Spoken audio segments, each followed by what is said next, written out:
naik satu kereta dengan Rizky? Ni satu kereta? Ya, yang kau nak ulang satu tu banyak-banyak kali kenapa?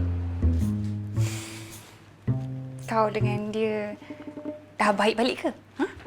Tak ada maknanya, Kina. Aku terima nak naik dengan dia pun sebab aku nak balas jasa dia. Pasal kes malam. Ara, banyak je cara nak balas budi. Kau naik dengan dia satu kereta bermakna kau dah bagi ruang dekat dia. Ruang VVIP. Geli telinga aku dengar. Hilang selera makan aku. Allahu Akbar. Tapi kan bro,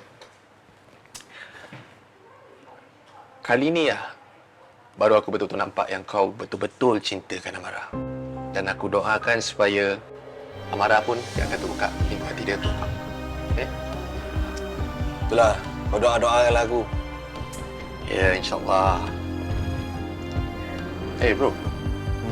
Afiq bercerita. Aku perasan kat grup WhatsApp company tadi ramai yang cari dia. Aku harap SPRM dapat tangkap dia. Abang mana? Abang? Abang Afiq lah. Dia dah lama tak jumpa dia. Betul, Abang Afiq bukan abang lain. Apa Mami ni? Abang Afiq ada masalah ke? Dia dah lama tak nampak dia. Tak tahu. Dia kata dengan Mami dia ada kerja. Outstation. Ya ke? Ke dia ada kerja lain selain pada Empire Design?